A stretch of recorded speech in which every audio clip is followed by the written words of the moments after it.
Copies. Did you? There's one more person.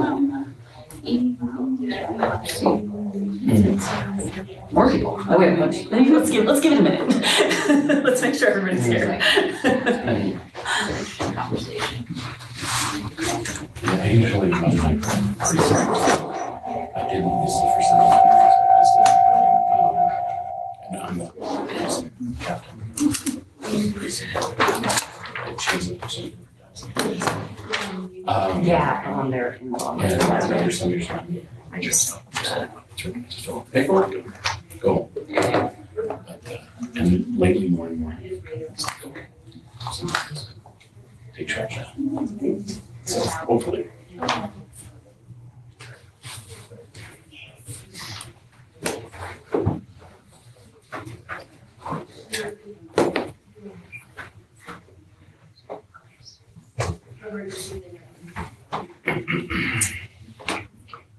Should we start? Just people keep joining us. Wanted to make sure we got everybody in. All right. Hi everyone in the room, in the internet room. I'm Kara O'Brien.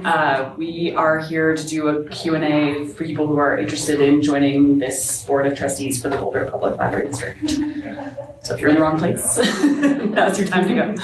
I have been on this board for 3 years. Yeah.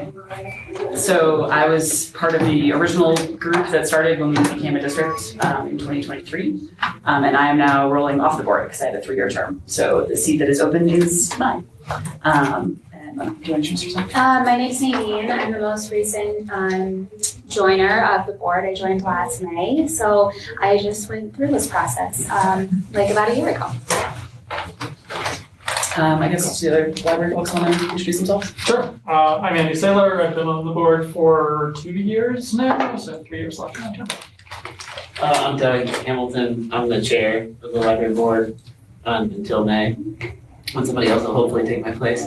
But I'll be on the board for another year through 2027. And yeah, so that will be my 4th year. So the board's only 3 years old, so yeah. Jennifer and Celia, you want to? Sure. My name is Jennifer Ferris, and I'm the Director of Business and Administration for the library. And I'm Celia Seaton, and I work as the Executive Assistant here at the library. Great. Welcome everyone. We're going to do just a really quick PowerPoint presentation to walk through some things, and then hopefully have a bunch of time for questions, or whatever questions you all have. All right. So the open position, like I said, is, I guess, officially my position. It's a 5-year term. The original board of trustees had all different amounts of years on their term, but now it's just 5 years. But as a result, people don't all roll off all at the same time. The selection committee for the new trustee is essentially 2 members of the county commission and 2 members from the city council. And then Nadine and I are non-voting members of the selection committee. So we will help, we will weigh in on the process, we'll weigh in on the applicants, but technically we don't vote and we have no say in who is ultimately selected. This is the timeline. So you have until March 20th to submit an application. The following week, the selection committee is going to meet to review all those applications and determine who will move forward with interviews. By April 13th, so I guess a couple weeks later, we'll have done all of those interviews. Then the selection committee, again, mostly the county commission and city councilors will select the trustees. And then they will ratify that selection. And the first meeting for the new trustee will be the May 19th regular meeting. And they'll be sworn in and that'll be their first official meeting as a new trustee. So why trustees are important. So this is both sort of why they're important, and this list I think is also just the primary roles of the Board of Trustees for the library district. So as you can see, we adopt library policies, we work through the bylaws for the Board of Trustees. It's important that trustees participate in all or as many meetings as are possible. Officially, the Library District Board of Trustees has custody of library property. We are technically the group that oversees the library director, and we empower the library director to manage the day-to-day operations of the library. So we sort of sit as a governing body, and we empower the current library director is David Farnan, who will be here but is not here yet. And we empower him to oversee then the management of the library on a day-to-day basis. We oversee securing adequate funding for the library, and we oversee the budget. So we have to practice fiscal management for the public money that we receive, which is the very, very vast majority of the funding that funds the library district. The library board of trustees has authority to enter into all the contracts. We maintain a map of the library service area, the library district. We're required to file an annual report of the activities and other data with the state library. We plan for the future of the library, so it's helpful to think about the board of trustees as largely, looking at the library from a high level. So from a strategic level, from a long-term level, that's really a lot of what the board of trustees is doing. And we try on the whole to promote what the library is doing and to advocate for the library within the Boulder district community. Next slide. Okay, so time commitments are going to vary. Generally speaking, we have one board meeting every month, one regular board meeting on the third Tuesday of every month at 6 p.m. Sometimes we will have a special meeting, which means that we would just call for another official meeting of the library board of trustees. And so that might mean that there's more than one official meeting in the month. Depending on your interest level and your activity level, you might also join a library board committee. So two of the committees that we have on an ongoing basis are the governing committee, which overlooks governance committee, which oversees things like bylaws and other kind of board governance, and then the finance committee, which works closely with staff on budget and other types of finance matters. So those types of assignments might mean that you have more meetings a month than just the regular meeting or meetings. And then, we ask that members of the board of trustees attend library events, are active patrons of the library. I know Doug spends a lot of time in the library working in the cafe. So, there's also the opportunity to attend the annual the Colorado Library Association conference. So it's one of those things, at a minimum, you're going to be involved 3 to 5 hours every month. And depending on your level of involvement, it might be significantly more than that. What's special about being a trustee? So this is an opportunity to help to lead the Boulder Public Library District. This is an organization that's funded by a property tax that was approved by the voters in 2021? 2022. 2022. In 2022. And you can contribute to help the library system to thrive and flourish and to, help direct the strategy of this library district. We work to protect the intellectual freedom of the community's assets. And you can, gain board experience by being part of this board and part of, working with the executive team for the library. So this document, this presentation is going to be online starting now. And so if you are interested, and I would encourage you to look at all of these things, these are some kind of important documents associated with the library district and the library board of trustees. The 2018 library master plan was intended to be a 10-year plan. With the passage of and formation of the district, we have largely completed all of the goals that were in the 2018 master plan. So one of the goals for 2026 is to create a new strategic plan going forward. But it's still interesting to look at the 2018 master plan to see what the thinking has been over the last 8 years. The 2022 library district ballot measure, that shows you kind of what the goals were around the formation of the library district in 2022. The library trustee bylaws is the governing document for kind of the policies, procedures, practices of the library district. Trustee handbook, same thing, is, kind of gives you an overview of what's expected in this role. And then the district budget, which we passed at the end of last year, essentially sets the priorities and the finances for the 2026 activities of the library district. So, for the purposes of your application for the Board of Trustees and also for the interviews and all that, I think it would be really helpful to be familiar with what's in all of these documents. It's all available this presentation is now on the website and these links are available, I think also just on the library website. And this is David Farnan, the director of the library district. You all interested in applying for the board? Yeah, apparently. Amazing. That's great. So yeah, that's it. Like I said, very short presentation. And we all want to hear what questions you all have about being a member of the Board of Trustees. Yeah. Are your minutes a matter of public record and are they accessible to review? Yes. So I think the minutes for every meeting we've had are all online on the Board of Trustees website. Okay. I haven't looked into those yet, but I wonder if there are any particular issues that you all have been dealing with over the last 2 years. Right now, the big issue is we're doing a collective bargaining policy for staff is asked to unionize, or some staff have. That's probably the biggest issue. The next is the strategic plan and which we'll talk about later tonight, but yeah, I think those are the two big ones.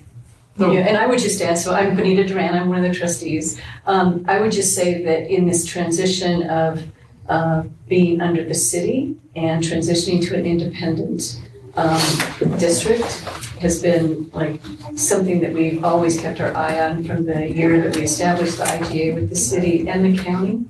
And so just making sure that our systems are, structured in the way that they should be and that we follow what we said we agreed to in the IGA. And that's always going to be important, of course. Are you still kind of working your way through that transition or do you think things have settled down? I would say they've settled down in the sense though that people, I think a goal of ours was to see that it was a seamless transition and that, the doors would remain open. There weren't going to be any issues of payroll or transition of, systems and that kind of thing. And IT was a big transition point for us and one that we, had to pay extra attention to.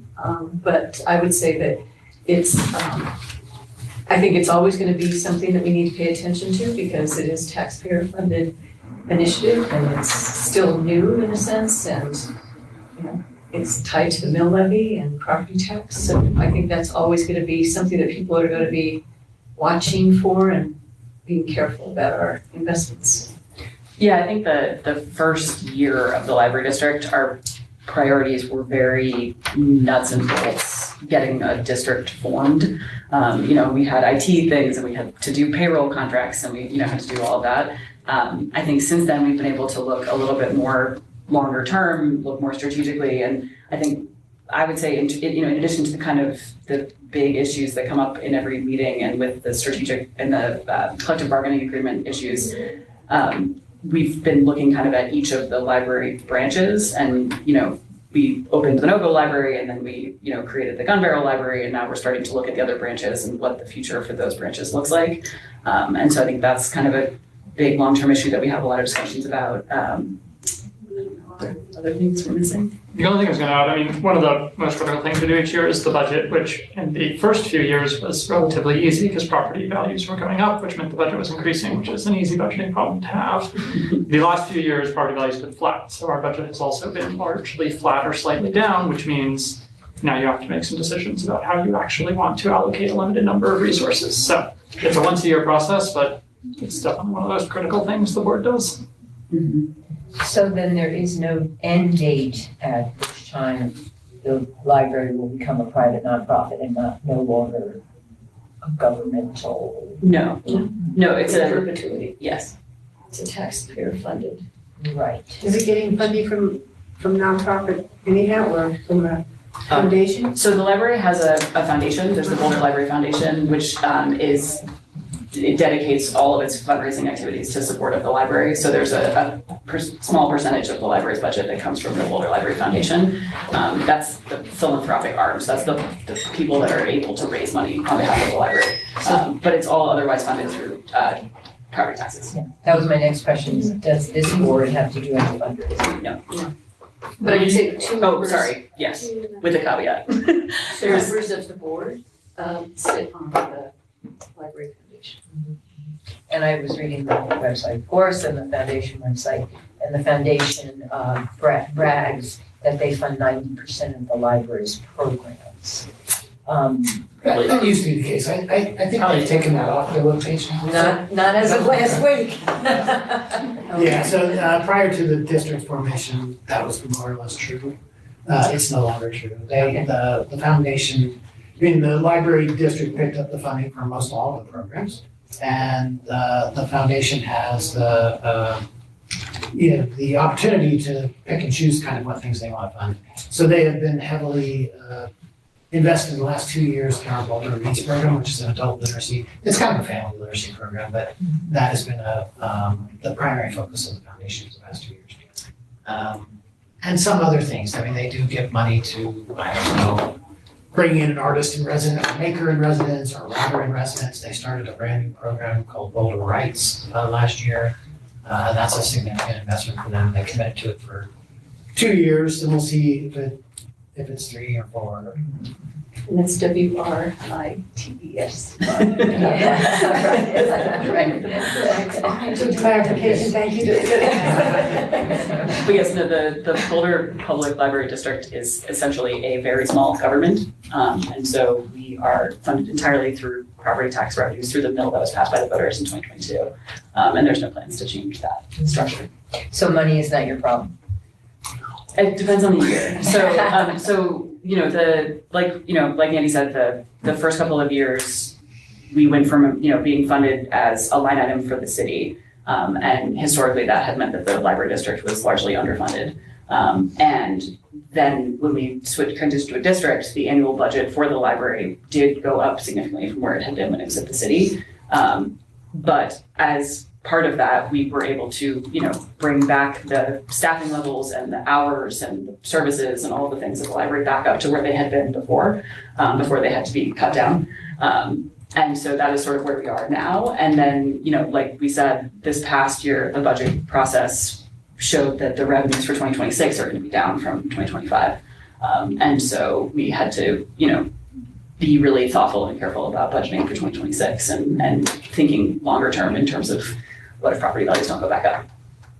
So in the sense that we are fine and we are at the levels that we mostly want to be at as far as, staffing and hours and programming, it's not an issue, but it's certainly top of mind for the board of trustees. Sure, thank you. So for library district kind of governance and oversight, the board of trustees doesn't select the incoming trustees.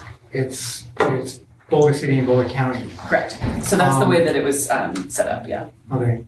So, because I haven't been able to read through everything that you guys have up yet.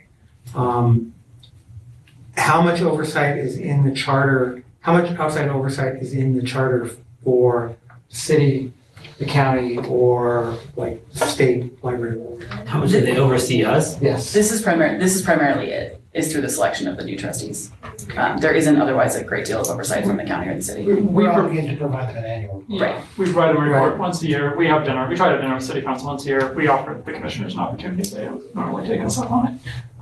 But yes, their primary role is appointing members of the board. They could remove us if they wanted to, but for malfeasance. Yeah, I would say that's one of the cooler things about this board as opposed to a commission or whatever is that we actually have authority to do stuff. We don't have to go and ask anybody for permission. So we have the authority to spend the money and hire the director and the things that are within our purview as a board. I think there were questions online. Somebody have a hand up? Emily? Hi, it was me, and then I lowered it by accident, but I think we're good now. Hi, I'm Emily. I haven't been able to read through all the documentation yet that you just shared, but I will be sure to do that. Can y'all hear me okay? Yes. Yeah. Okay, great. I'm just curious if there's any specific experience you're looking for a candidate for the trustee position. I think that would be a good question for the selection committee for the city and the county, but I know that generally speaking, we're looking for people we are looking for people who are active and invested in the library as a preliminary matter. And then, I think it's helpful to have folks who have some interest in or some experience with things like budgets or strategic planning or, contracts or whatever the kinds of things that we deal with as a business matter day to day. But it really just depends. I mean, we want also to have a diverse set of viewpoints and experience coming onto the board and not just have all, 7 people with exactly the same set of experience. So I think it's just going to depend on who applies. How many people are on the board? Thank you.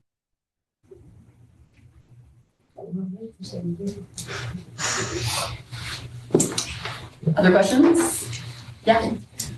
I'll try to make this a diplomatic question and you can answer diplomatically. Sure. But do you see the board as it currently exists as a cohesive group, or are there tensions and divisions that you all are kind of struggling with?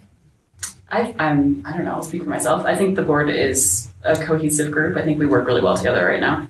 I think you get 7 smart, interested, engaged people in a room, there's going to always be a little bit of tension. But I think we've found ways to work through all of that as a group over the years I think right now the board works really well together. I think an example of that is how we've taken on this issue of collective bargaining and the unionization of our employees. And I think the way that the board has handled it in terms of either meeting with the employee group or with, in our own discussions, I think that has demonstrated our ability to, work together as a team and, knowing that, we might not all vote in the same way, but, we are, really working together very well. It's a good example. Yeah, I would like to weigh in on that too. It's a high functioning board and they do a lot of work. Honestly, it's like, so when we first started out and several of them were on the board at that time, we were meeting once a week as the district was forming. And I don't know if it was 20 hours or 40 hours a month. It was a major commitment. And I kept thinking, well, the commitment would be less, and it has substantially, right? So we're meet once a month, which is great, sometimes twice a month lately. But it is still, there are things outside of the board meetings which require attention. And I feel very strong. I worked with a lot of boards in the last 20 years. And typically, as you would imagine in Boulder, it's a lot of smart people who actually read the packet and come prepared and have thought about the issues at hand, which is a great thing to have. And so I would say extremely high functioning board. And I think they work well together. And obviously there's always differences of opinion, which is what makes a good board. Yeah, I would say I think it's a good thing when there are differences of opinion. I think that makes the outcomes better than when we all just agree going in. I thought there was a hat. Yeah, I was just wondering if you're planning, the next, strategic plan is to come for the next 10 years. Like, what's on the roadmap? What are the things for the next 5 to 10 years that you've already collectively looked at as the biggest strategic challenges? I think budget and thinking about the branches and how all of that is going to work going forward is going to be a big part of it. There's going to be changes coming to this part of the city that we're going to have to contend with. And so I think that's also going to have to be part of the strategic plan. David and Doug, what else? You can look in the packet tonight. We're going to do a presentation on it, but I think it's, managing spend in a flat, growth environment, hopefully flat. And also when the state keeps trying to cut our revenue sources. So that would be another thing. I think what we do with the facilities. So like Carnegie's not, we've said this, Carnegie's not really suited for the purpose that it is as a historic data, collection. And so, and then Meadows or at least is expiring. How do we, balance those needs and those facilities, spending, saving enough for capital projects. Like for me, at least as a board member, I can speak for myself, is that it's very important to me that we stay within our budget and that we have enough, money for capital and we have enough money for staff and we have enough money for books and we have, so all those buckets, those are the big things. I know it's not like, we don't, at this level, we're not talking about individual programs or, reading story hour. Although we may have those people come in and present and tell us all the wonderful work they're doing, it's like, we don't normally get into those types of,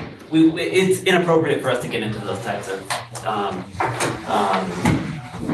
conversations usually. So, that's the kind of stuff. The two primary drivers are, one is finance, right? Like, so Boulder, I don't know how long you've been here, but Boulder has been on a 50-year trajectory upwards in terms of not just the taxable value, but in terms of actual value, right? So actual value has been on a 50-year trajectory upwards. There are some legislative adjustments to the way in which taxation is occurring right now. So we're facing flat revenue, but it is remarkable to look back 50 years. So since 78, there has not been 2 consecutive flat years of tax revenue ever in Boulder. And so interesting, right? We have to contend with that. And the other biggest thing we have to contend with is that user behavior has dramatically changed. Like in the last 10 years, so as one example, circulation. Happy to say that our people are reading like crazy, right? Like the numbers for books being checked out are almost the same. But in 2014, 4% of that was digital. Today, 53% is digital. And so that is a remarkable shift that affects almost everything we do. Books, in love them or hate them, it is the primary driver of the library. And the driver both of the door count, the number of people who come in, the people who hang out. That's becoming less and less of the driver for it. As books flatten out and more people are able to get books from home, look it up on a computer, check it out on their phone, listen to an audiobook on their phone.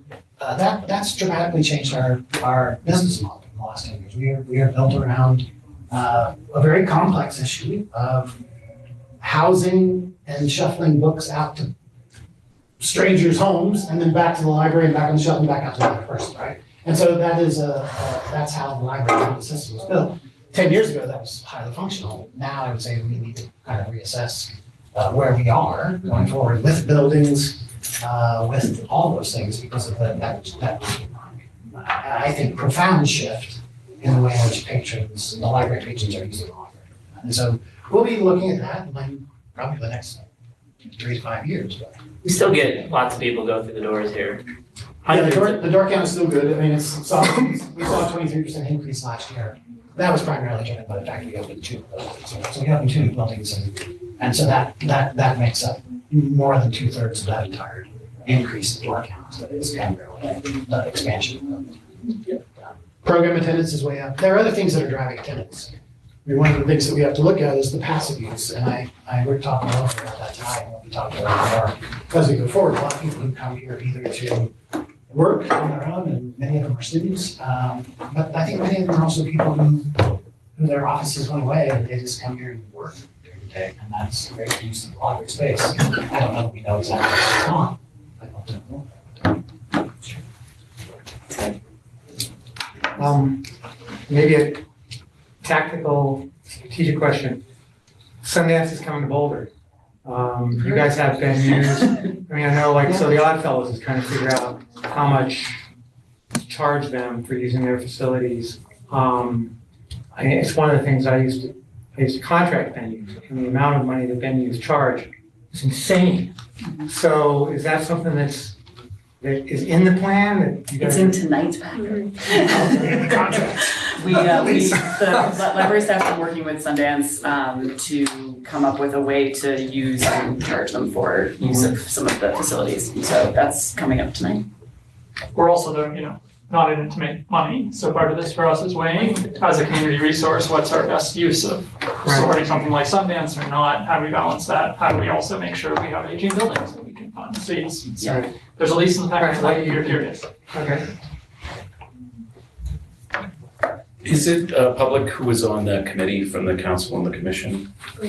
Oh, yeah, it was, sorry. Was in that? Oh. Yeah, sorry, I misunderstood your question. Yeah. Gotcha.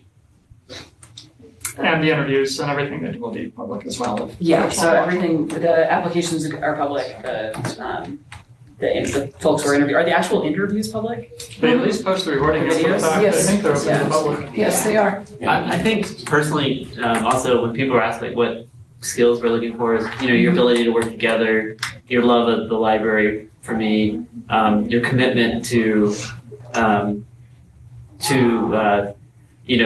the library Bill of Rights or whatever it's called. You can go and look at that.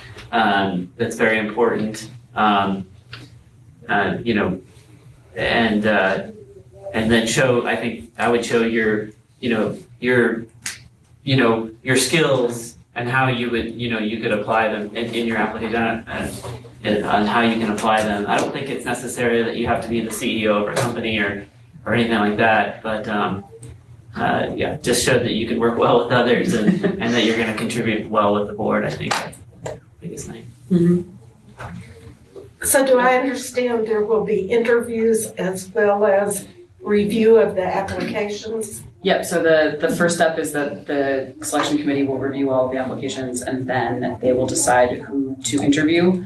I don't think there's a specific number of people that they interview. I think it just depends on how many applications and what those look like.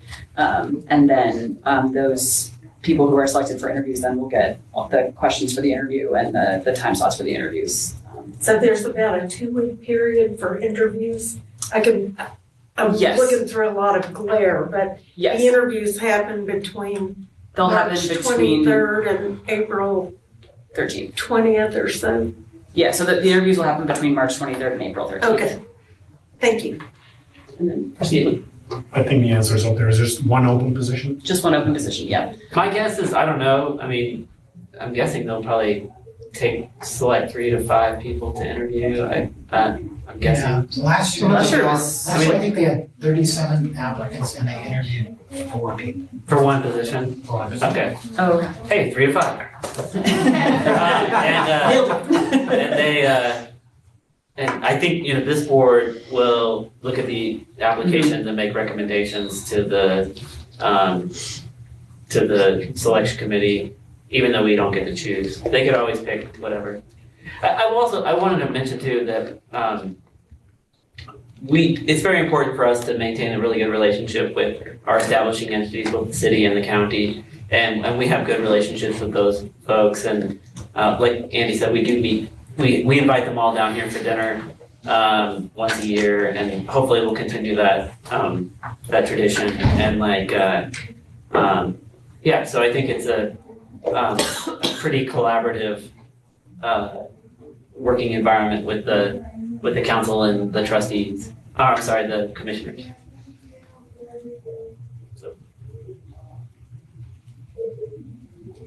Yeah. I'm just curious, if I apply to this but I'm not selected, what other volunteer opportunities are there at the library, just in general? Oh gosh. Well, we have our volunteers. We have the right person in the room. Basically, I just want to be involved somehow. Yeah. So yeah. Absolutely. My name's Christine Burke. I'm the volunteer coordinator here and would be happy to talk about opportunities, yeah. Yeah, I mean, there are a lot of ways to get involved in the library. We do, I don't remember, last year, I think it was close to 28,000 hours of volunteer time, and so that translates to about 8 to 10% of our entire workforce is volunteers. It's a critical component. It always has been in the public libraries. And they do everything from help second graders read better to run the bookstore. They do a ton of different things. There's also a library foundation, so you could always talk with the library foundation folks as well, especially if you really love raising money for the library. Other boards.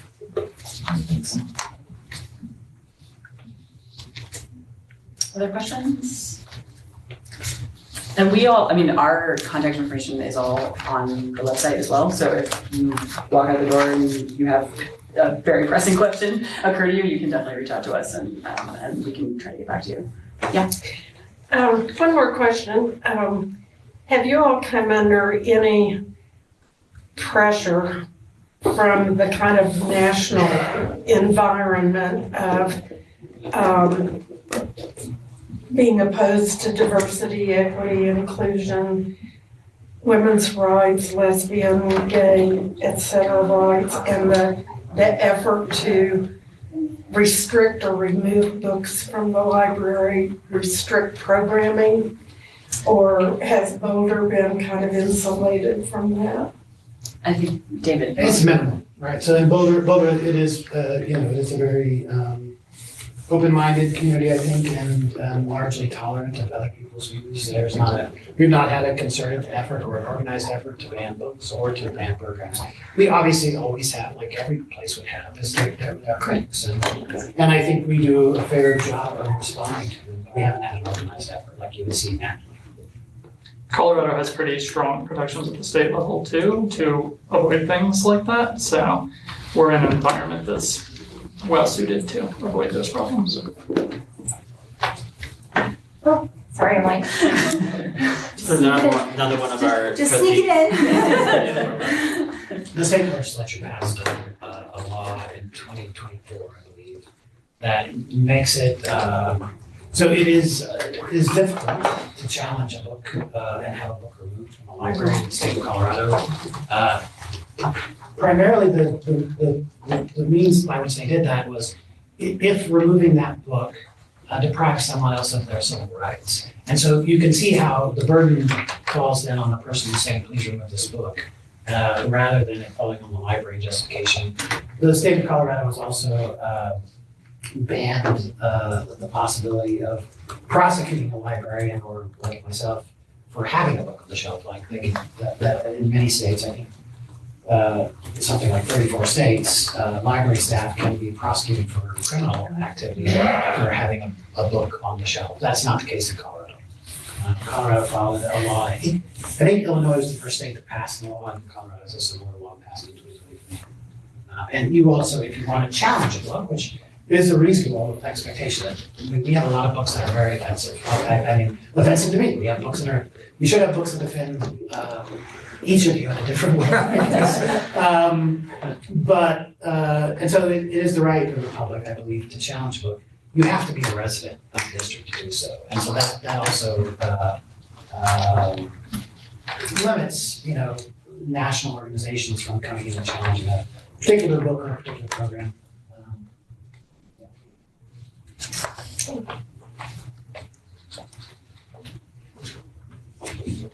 Well, if there's no other questions, you're free to stick around and ask us questions directly. You're also free to stick around for the meeting, which will start at 6 o'clock. You also do not have to stick around for the meeting, but you are welcome to. You can watch it on tape. Right, exactly. Thank you. Thanks for your interest. Thank you. Best job. That's great. That's great. I have compliments in your perspectives Oh, good. because I've been using them. Oh, good. It's a very expensive service. It is. Yeah, it is extraordinarily expensive. But it's something that it gives the staff, they can mostly say like, Right, which is and Where can you go to get back? with the quality of libraries that are provided, those good downtown and smaller libraries that I would think might not. Well, I just, But they do. okay. But, I don't care about the